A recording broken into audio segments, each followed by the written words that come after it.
आपको मम्मी की याद आती है?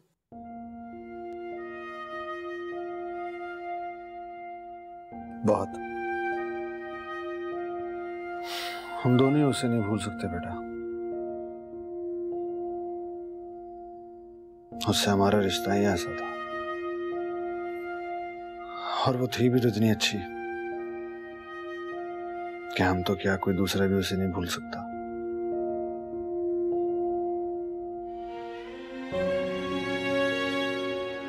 तुम्हारी तो वो माँ थी, और मेरी जिंदगी की साथी। आप अकेले हो गए उनके बगैर। अब आप परवश आंटी से बात कर लिया करें, वो बहुत अच्छी दोस्त हैं आपकी। हाँ, डॉक्टर परवशा बहुत नाइस है, सभी से दोस्ती हो जाती है उनकी। वो मेरी भी दोस्त बन गई हैं, मुझे मजा आता है उनके साथ। हाँ पता, डॉक्टर परवशा की ये नेचर की स्पेशलिटी है कि वो हर एक से उसके मिजाज, उसकी एज के हिसाब से बात करती है और ऑटोमेटिकली दोस्ती हो जाती है। मुझे तो कभी कभी मम्मी की तरह लगती है।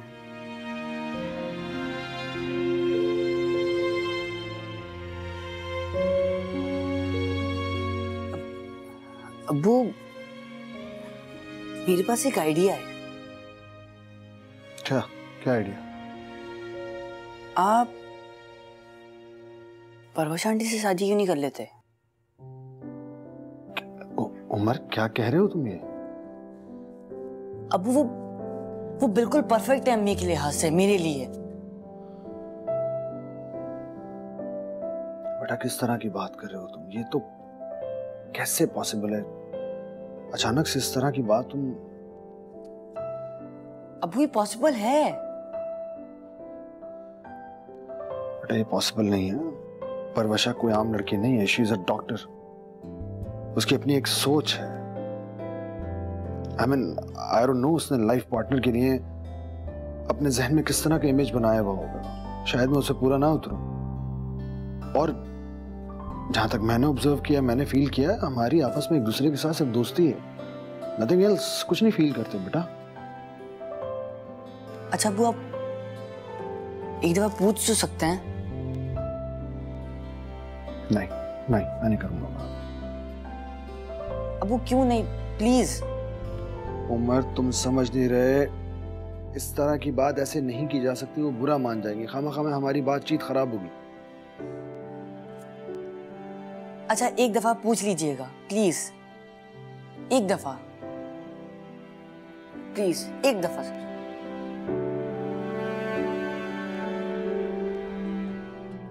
अब आप हमारे घर कब आएंगी? मैं जल्दी आऊंगी इंशाल्लाह। हम इंतजार रहेगा। Doctor Parvasha, he has lost his mother. कितना अच्छा है नुमान, अच्छी नेचर है, बात करने का लहजा भी अच्छा है, और उमर जैसी औलाद कौन नहीं चाहेगा। कितना मासूम, कितना समझदार।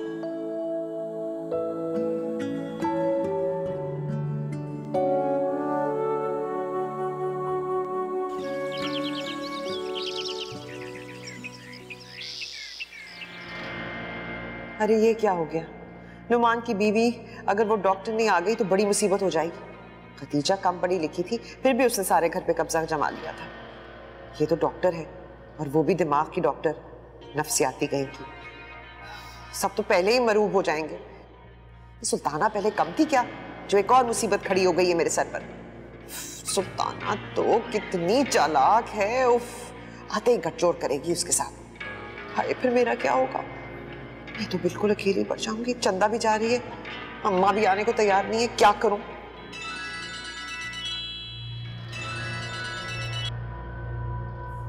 वाह अम्मा, बहुत लंबी उम्र है तुम्हारी, अभी तुम्हारा सोचा और तुम्हारी कॉल आ गई। अरे चल हट, मैं कहाँ से बड़ी उम्र की हो गई हूँ? अभी तो मेरे साथ की लड़कियां शादी भी नहीं की हैं। हाँ अम्मा, ये तो तुमने बिल्कुल सही कहा। तुम मेरे साथ भी चलती हो ना, तो लोग यही समझते हैं कि तुम मेरी छोटी बहन हो। अरे मलिका, बड़ी तो मैं अब होने जा रही हूँ, दादी बनने वाली हूँ, पोता होने वाला है मेरे यहाँ। पोते? क्या हो गया अम्मा तुम्हें? ठीक तो हो तुम? ये रानी ने तुम्हें कोई तावीज वगैरह तो नहीं पिला दिया जो तुम्हारे दिमाग ही उलट गया है? हाय हाय, इसमें दिमाग पलटने वाली क्या बात है? अरे अम्मा, एक ही तो बेटा है तुम्हारा जुल्फी और एक ही तुम्हारी बहू है। इतने अरसे से इनकी शादी हुई है, इस तरह की कोई खबर नहीं आई, चूहा तक पैदा होने की खबर नहीं आई, ये अब अचानक कहाँ से आ गई? अरे मलिका, तुझे मुबारक हो, रानी उम्मीद से है, तू फुप्पो बनने जा रही है। अच्छा अम्मा, वक्त नहीं है मेरे पास, मैं बाद में बात करती हूँ। हाँ, अच्छा तो ये वजह है अम्मा के नखरे करने की और ना आने की। अब तो यही करना पड़ेगा।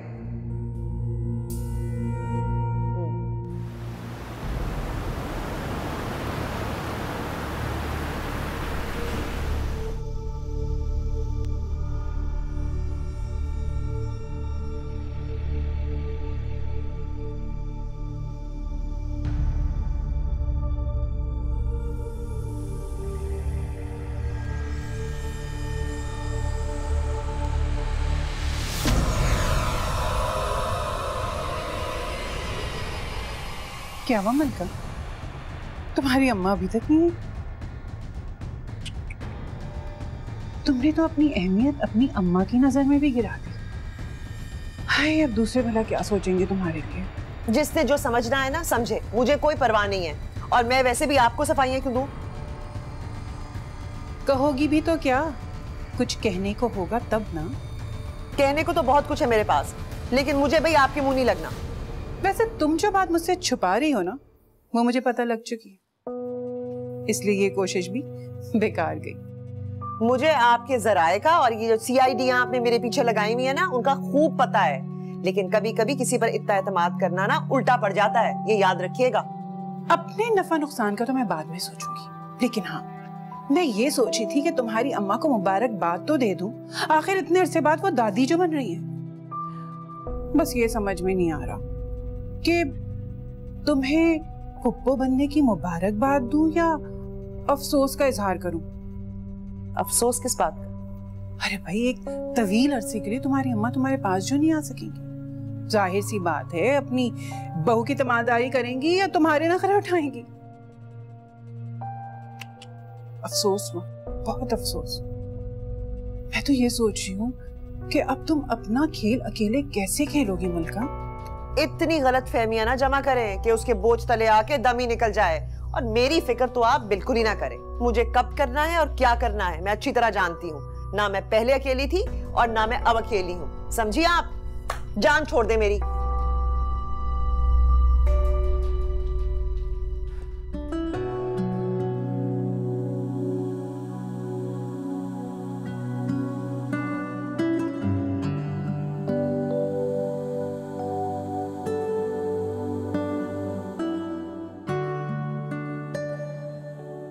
तो कुछ समझ में भी नहीं आ रहा। वैसे आप क्या खाएंगे?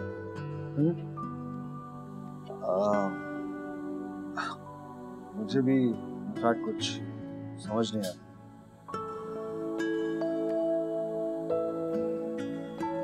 क्या बात है नुमान, आप कुछ परेशान नजर आ रहे हैं।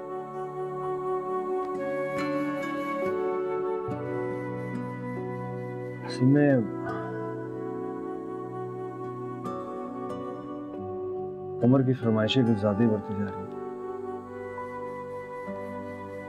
कल रात उसने एक ऐसी फरमाइश कर दी जिसे सुनकर मैं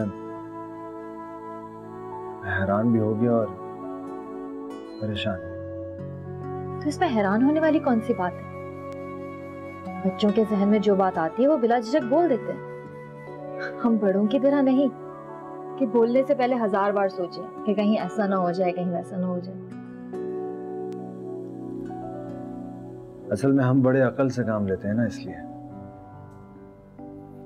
किसी भी बात को, कोई भी फैसला करने से पहले उसके सारे पहलुओं पर गौर करते हैं, सारे पहलुओं को नजर में रखते हैं, फिर कुछ करते हैं। ये तो समझदारी वाली बात हुई ना। इतना भी क्या सोचना कि वक्त गुजर जाए। हाँ, लेकिन बात अगर इंसान की अपनी हद तक हो तो फिर तो ठीक है, कोई भी स्टेप लिया जा सकता। अग्रीड, लेकिन सामने वाले को देखकर बात का अंदाजा लगाया जा सकता है।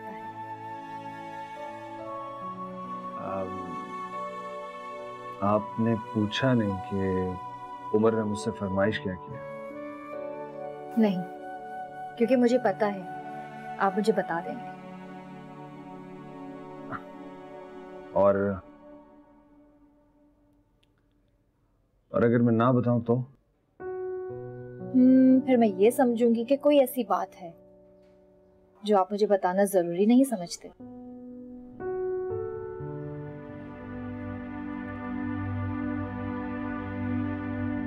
बात यह है परवशा कि उमर आपको बहुत पसंद करता है, बहुत बहुत लाइक करता है। ये तो मैं जानती हूँ। आप मुझे वो बात बताएं जिस वजह से आप परेशान हैं। हाँ, वो बात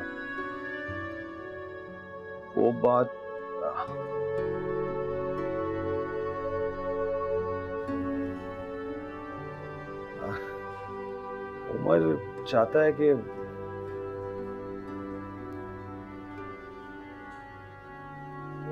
है कि मैं आपसे शादी करूं।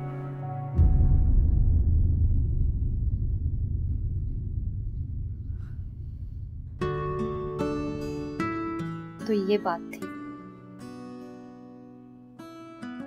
क्या हुआ? आप ये बात सुनकर हैरान नहीं? I mean, you're not shocked? नहीं, मुझे हैरानी नहीं हुई, क्योंकि मैं जानती हूँ कि आपका बेटा बहुत समझदार है।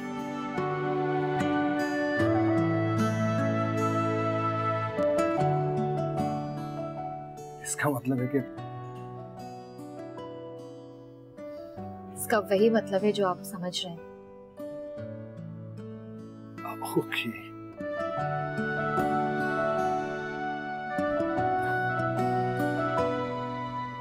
यानी मैं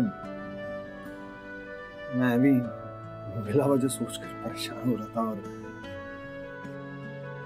नुमान, इसमें इतना भी क्या सोचना? इंसान के दिल में जो बात आती है उसे कह देनी चाहिए।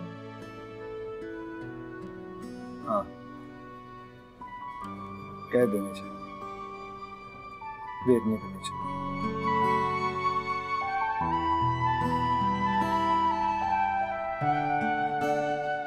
अरे ऑर्डर तो हमने कुछ किया ही नहीं।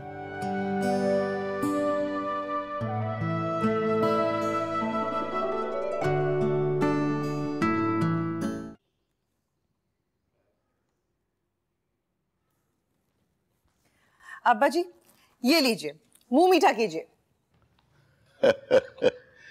मुंह मीठा किस खुशी में मलिका बेटी? नुमान की शादी की खुशी में। और किस खुशी में?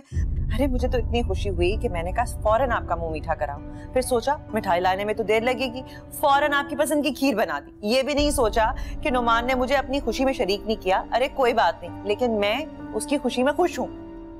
क्या बोले जा रही हो मलिका बेटी? क्या मामला है? मुझे तो कुछ समझ नहीं आ रहा। अब्बा जी, आप तो ऐसे अनजान बन रहे हैं जैसे आपको कुछ पता ही नहीं। नहीं मलिका बेटी, बाखुदा मुझे कुछ पता नहीं है और मुझे लग रहा है कि तुम्हें भी कोई गलतफहमी हो गई है। अरे नहीं अब्बा जी, मैंने अपने कानों से सुना है उमर को नुमान से शादी के बारे में तफसीली बात करते हुए। बेटा उमर तो बच्चा है, वो इन मामलात में कैसे बोलेगा? नहीं अब्बा जी, वो तो ऐसे बढ़ चढ़ के बात कर रहा हो जैसे वो कोई छोटा सा बच्चा ना हो। अब बात तो वो लोग ऐसे कर रहे थे जैसे सब कुछ तय हो गया हो। मुझे भी हैरत हुई थी कि मैं इस घर की बड़ी बहू हूँ, मेरा भी कुछ हक है, कुछ फर्ज है। और खतीजा के बाद तो मैंने उमर का माँ की तरह ही ख्याल रखा है। कभी कभी तो मैंने रिदा को भी नजरअंदाज कर दिया। हाँ, ये तो तुम ठीक कह रही हो मलिका बेटी। लेकिन सच पूछिए अब्बा जी, मुझे अपने लिए नहीं, लेकिन ये शिकायत जरूर है कि चलो मेरा तो नुमान से उमर से खून का रिश्ता नहीं है, लेकिन अब्बा जी आप तो इस घर के बड़े हैं। कोई फैसला इस घर में आपकी इजाजत या रजामंदी के बगैर तो होता नहीं। बाला ये सब कुछ कैसे हो गया? उन्होंने आपसे मशवरा करना तो क्या, आपको बताना भी गवारा नहीं किया।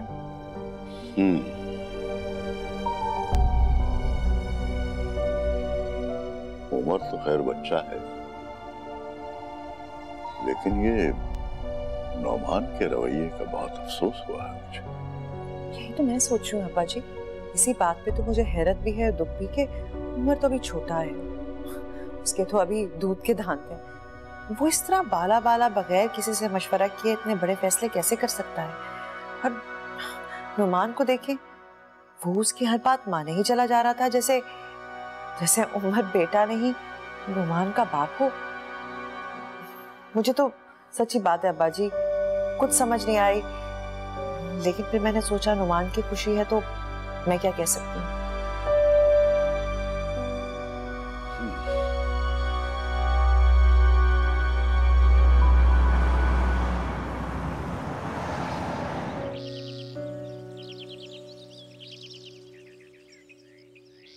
आप किन चक्करों में पड़ गए बेग साहब? शादी करना नौमान का हक है, हमारी मर्जी से करे या अपनी मर्जी से क्या फर्क पड़े। क्या ये खुशी की बात नहीं कि कम से कम वो शादी करने को तैयार है? पहले तो वो राजी ही नहीं था। फर्क पड़ता है सुल्ताना, मैं बाप हूँ उसका, उसकी भलाई ही सोचता ना। बेग साहब, हमारा दौर नहीं है जब बच्चे अपने माँ बाप की उंगली पकड़ कर चलते। नौमान बच्चा नहीं है, क्या आप सोच रहे हैं कि वो गलत ही फैसला करेगा?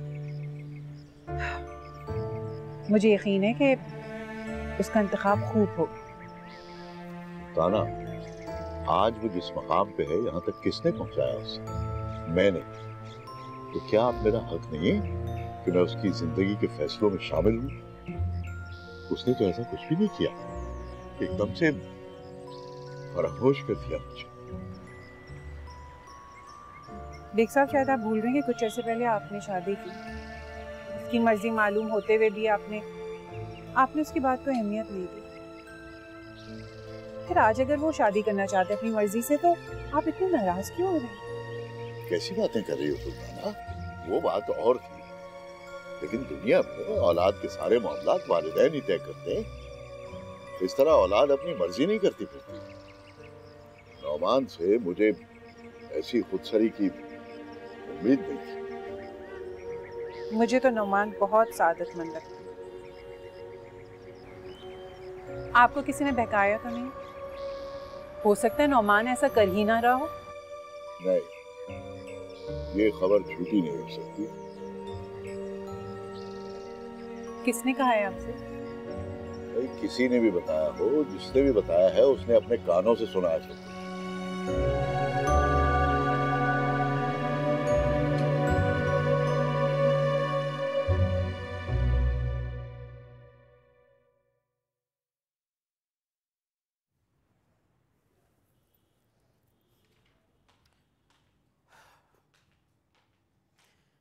मैं अच्छी तरह समझ गई हूँ, बेग साहब को पट्टियां तुमने ही पढ़ाई हैं। अगर घर में कुछ गलत हो रहा हो, उसे घर के सरबराह को बताना गलत है, पट्टियां पढ़ाना है, तो हाँ, मैंने ये किया है। लेकिन नुमान ऐसा कुछ गलत तो नहीं कर रहा है। ये आप समझती हैं, बाकी लोग नहीं समझते ऐसा। हाँ, सबका तो मुझे मालूम नहीं, लेकिन तुम्हारा पक्का पता है। अकल की बातें तुम्हारी समझ से काफी दूर हैं। दूर हो या करीब, लेकिन अकल की बातों को पहचानने का बहुत आसान सा पैमाना है मेरे पास। बस जिस बात की आप हिमायत कर रही हो ना, वो अकल की हो ही नहीं सकती।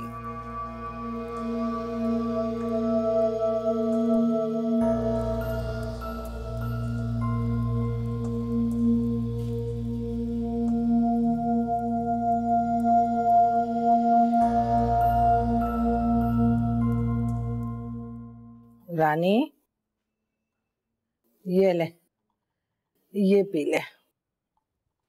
अम्मा, ये तुमने तकलीफ क्यों की? मैं खुद बना लेती। अरे तकलीफ की क्या बात है, ऐसी कौन सी मैंने मेहनत की है। चल पी। लेकिन अम्मा, मेरा दिल नहीं चाहता कि आप काम करो। अरे मैं 2-4 दिन काम करूंगी तो घिस नहीं जाऊंगी। तुझे डॉक्टर ने आराम करने के लिए कहा है। ये डॉक्टर्स तो ऐसे ही बोलते हैं अम्मा। तुमने भी तो बच्चे पैदा किए थे ना, सारे काम खुद ही किए, कुछ हुआ नहीं ना। उस वक्त का जमाना कुछ और था, हर चीज खालिस मिला करती थी, और आजकल हर चीज में मिलावट है। अब अम्मा मुझे कमजोर मत कह देना। जुल्फी से और मलका आपा से तो ज्यादा ही सेहतमंद हूँ। अच्छा अच्छा अब बातें ना बना, जल्दी से पी। और सुन, मैंने तेरे लिए ना देसी घी में सूजी का हलवा भी बनाया है, वो भी खा लेना। माँ उबकाइयाँ आ रही हैं, नहीं पिया जा रहा। अरे इसीलिए तो नींबू पानी बनाया है, इससे कुछ नहीं होता, पी ले। बहुत मुश्किल है, नहीं पिया जा रहा। चल चल।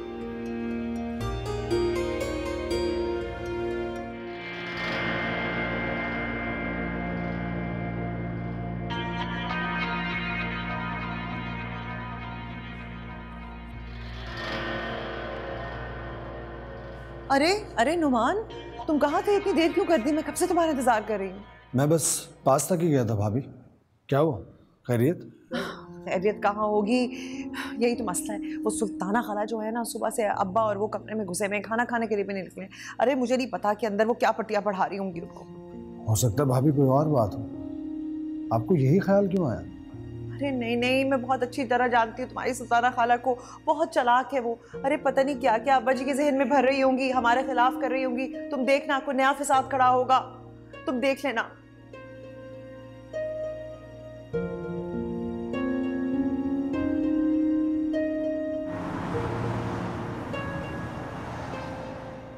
ये मैं क्या सुन रहा हूँ नौमान? अब्बा जी आखिर इसमें बुराई ही क्या है? नहीं, मुझे अच्छा लगता, खुशी होती मुझे अगर तुम खुद मुझे ये बात बताते। अब किसी और जरिए से मुझे ये बात पता चली तो दुख हुआ है मुझे। आप तक बात घर के फर्द नहीं पहुंचाई है ना, या फिर आपको किसी गैर ने बताया जिसे आप घर का फर्द नहीं समझते? तुम इस हद तक बदतमीजी पे उतर आए हो? बेग साहब, आप खामोश रहिए। जब मैं बोल रहा हूं तो आपको बोलने की जरूरत नहीं है। तो सुल्ताना आंटी ने ये कमाल दिखाया। हमारी तो अब कोई जरूरत नहीं रही, अपने फैसले तुमने खुद ही करने शुरू कर दिए। अब्बा जी मैंने ये फैसला बहुत ही सोच समझ कर किया है, चंदा से मशवरा करके किया। ठीक है ना, जिंदगी मेरी है, मैंने गुजारनी है, तो फिर फैसला भी मेरा ही होना चाहिए। अब इतने बड़े बड़े फैसले इस घर के बच्चे करेंगे। ठीक है, हमारी जरूरत नहीं रही तुम्हें। अरे नहीं अब्बा जी, आप कैसी बातें कर रहे हैं? आपकी इज्जत, आपका एहतराम हम सबके दिल में है। नुमान की खुशी इसमें है तो मान जाइए, जाने दीजिए। नहीं, जिस काम को करते हुए फैसले में मुझे शामिल नहीं किया गया, मैं उसमें शिरकत नहीं कर सकता। सॉरी।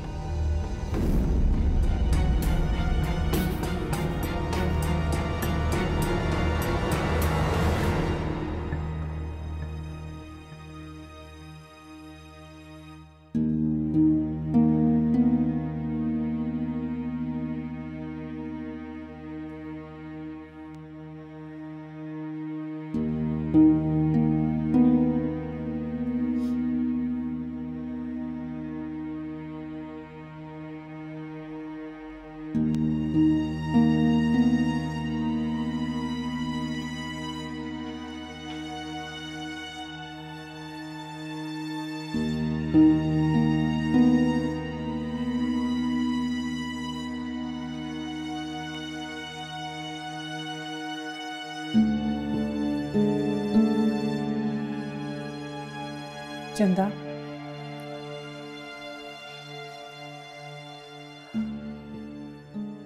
यकीन जानो चंदा, बेग साहब के इस फैसले में मेरा कोई हाथ नहीं। अगर ऐसा नहीं है तो फिर वजाहत की ज़रूरत कैसे पेश आ गई? कहीं ये चोर की दाढ़ी में तिनका वाला मामला तो नहीं है? जब किसी अपने के दिल में बदगुमानियाँ आ जाए ना तो उसे मिटाना तो पड़ता ही है। मैं समझ गई थी कि तुम मेरे लिए यही सोच रही होगी, लेकिन मैं नहीं चाहती कि तुम्हारे दिल में मज़ीद बदगुमानियाँ आए मेरे लिए। किस किस बात की वजाहत करेंगी आप? मेरे दिल में तो बदगुमानियों का अंबार लगा हुआ है। मैं हर बात की अलग अलग वजाहत तो नहीं करना चाहती, मगर ये ज़रूर पूछना चाहती हूँ कि तुम्हें वाकई मुझ पर यकीन नहीं रहा? इसी यकीन की तो सजा काट रही हूँ। उस वार का जख्म बहुत गहरा होता है जो किसी अपने के हाथों लगा। चंदा, तुम गौर से देखो, जहां तुम तकलीफ महसूस कर रही हो वहां कोई जख्म नहीं। इसलिए कि मैंने तुम्हें कोई जख्म दिया ही नहीं। Very good. अब आप अपनी हरकतों को वहम का नाम दे रही हैं। देखो चंदा, मैंने जो कुछ भी किया है इस घर के लिए किया है, और अगर बुरा इंसान हो तो बच्चे सबसे ज्यादा पहचानते हैं। रिदा मुझसे कभी इतना प्यार नहीं करती जितना वो करती है।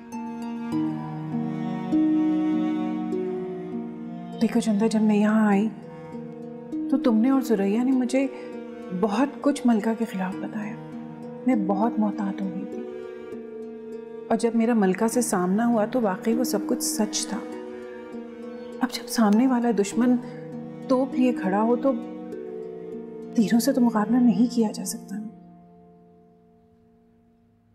मैंने बस जैसे को तैसे का उसूल अपना लिया, और शायद उसी में इतना कुछ हो गया कि तुम मुझे गलत समझ रहे। यकीन जानो चंदा, मेरे नियत में ना खोट थी ना है, और अगर तुम्हें अभी भी मुझ पर यकीन नहीं आता तो मैं हर सजा के लिए तैयार हूँ। सुल्ताना खाला, शायद मैं गलत थी।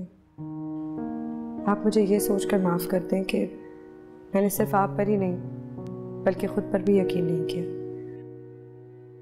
वो कैसे? अपने इंतखाब पर शक करना, यकीन ना करना ही तो है। चंदा, बस मुझे ये खुशी है कि तुम्हारा दिल साफ हो गया मेरी तरफ से। मैं अब मुतमईन हूँ।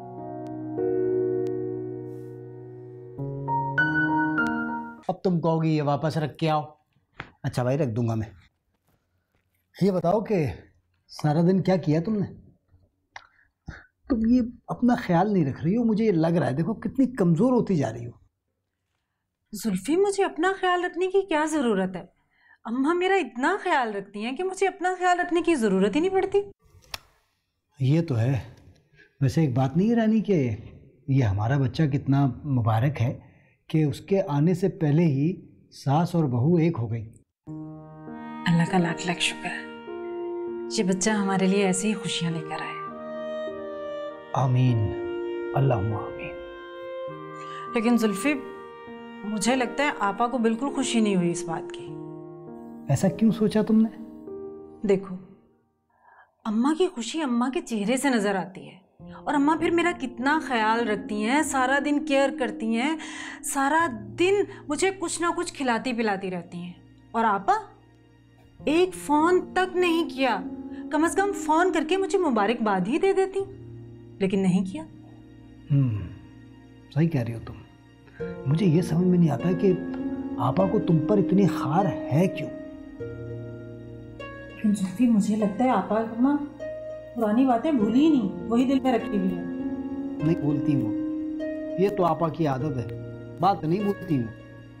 जुल्फी, अगर आपा ने अम्मा को बुला लिया तो मैं क्या करूँगी? मैं तो अकेली परेशान हो जाऊंगी। फिक्र क्यों करती हो तुम? मैं आपा को बहुत अच्छी तरीके से जानता हूँ। वो बहुत साजिशी औरत है, और वो अब साजिशें कर रही होंगी अम्मा को वहाँ बुलाने की। मगर एक बात याद रखना, मेरा नाम भी जुल्फी भाई है, जुल्फी भाई। मैं भी कामयाब नहीं होने दूंगा आपा को, देख लेना तुम।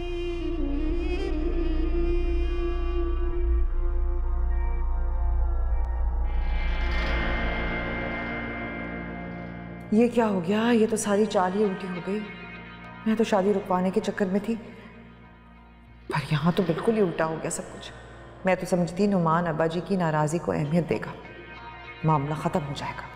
पर मुझे क्या पता था नुमान तो जिद पर आ जाएगा। उसकी बातों से तो लगता है कि वो शादी करके ही छोड़ेगा। है, जिस लड़की ने शादी से पहले नुमान को इतना काबू में कर लिया है, शादी के बाद तो पता नहीं क्या करेगी। अल्लाह, अब्बा जी तो अभी मुखालफत कर रहे हैं, बाद में पढ़ी लिखी काबिल बहू पाकर वो भी राजी हो जाएंगे। हाँ, इसका मतलब है मैं तो काम से गई। हाय, पता नहीं कितने दिन रह गए मलका तेरे।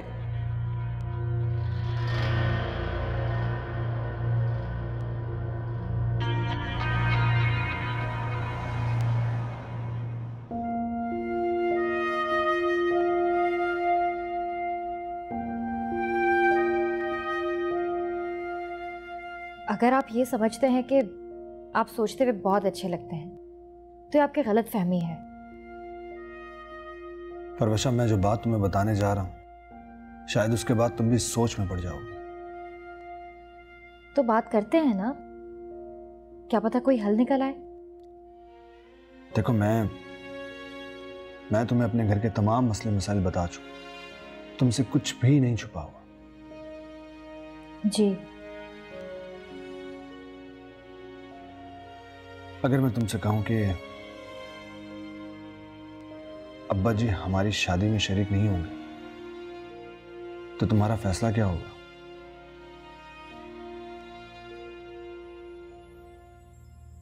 मैं अब समझी। असल में अब्बा जी को हमारे खिलाफ किसी ने बहका दिया। अगर ऐसी ही बात है तो आप बिल्कुल फिक्र ना करें, क्योंकि इंसान अपनी शख्सियत, मिजाज और सोच के मुताबिक ही कोई फैसला करता है, और ऐसी बातों के फैसले पानी के बुलबुले से ज्यादा नहीं होते। तो हमें क्या इस बुलबुले के फूटने का इंतजार करना चाहिए? नेक कामों में ताखीर का सबसे ज्यादा फायदा शैतानी सोच रखने वालों को ही होता है। क्या आप उन्हें फायदा पहुंचाना चाहेंगे नुमान?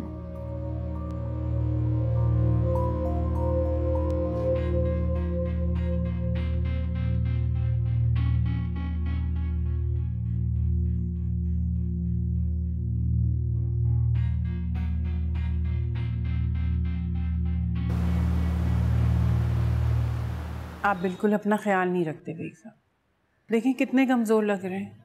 अरे कुछ भी नहीं हुआ मुझे, ठीक हूं मैं। हो जाता है कभी कभार किसी परेशानी की वजह से। परेशानियां तो जिंदगी का हिस्सा है, आप क्यों टेंशन लेते हैं? सुल्ताना, अगर जिंदगी की गाड़ी किसी हमवार सड़क पे जा रही हो, अचानक गड्ढा आ जाए तो गाड़ी में बैठा हुआ मुसाफिर अपने आप को उछलने से रोक तो नहीं सकता ना। हाँ भी ना बेग साहब। अरे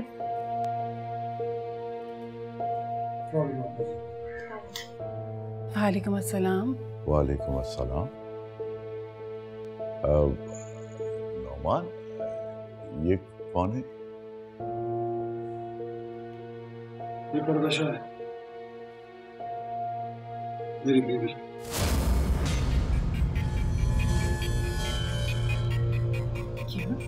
क्या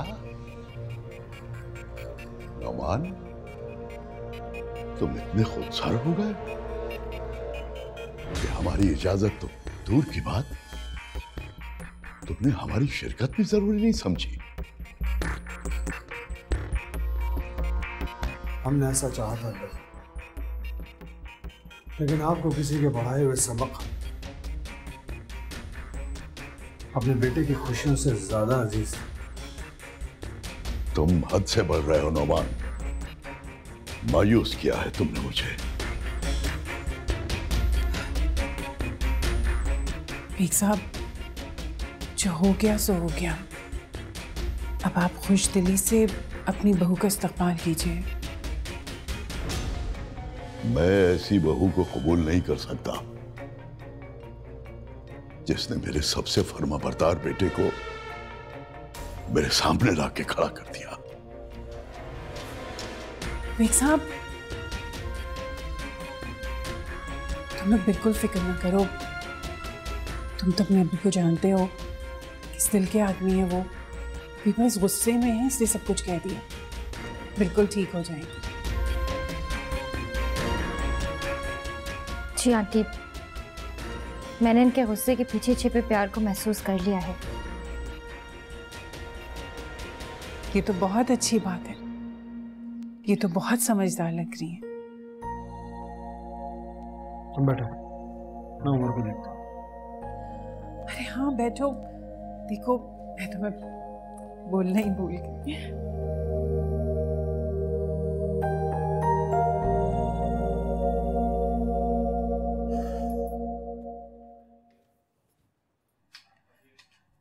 कुछ लोग कितने बदकिस्मत होते हैं, ख्वाब देखते रह जाते हैं और ताबीर कोई और उड़ा ले जाते हैं।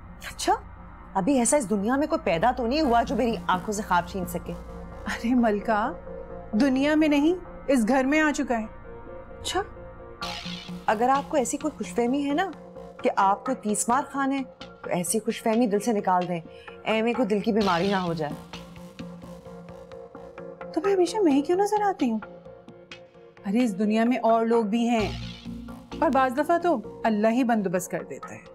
वैसे भी तुम्हारे दिमाग के इलाज के लिए एक डॉक्टर की जरूरत थी, अल्लाह ने भेज दिया एक डॉक्टर। अरे जिन्हें खुद इलाज की जरूरत हो वो दूसरों का इलाज क्या करेंगे?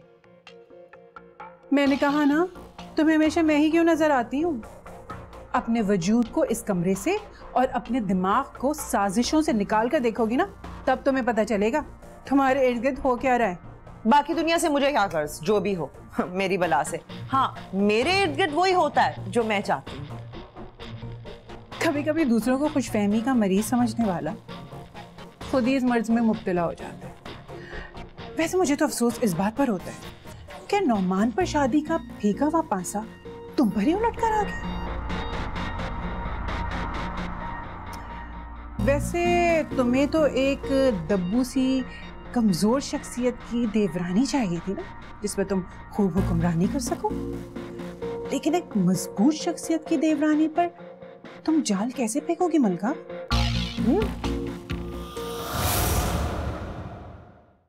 नैनों से नैनों का रिश्ता है बरसों का, ये है जियो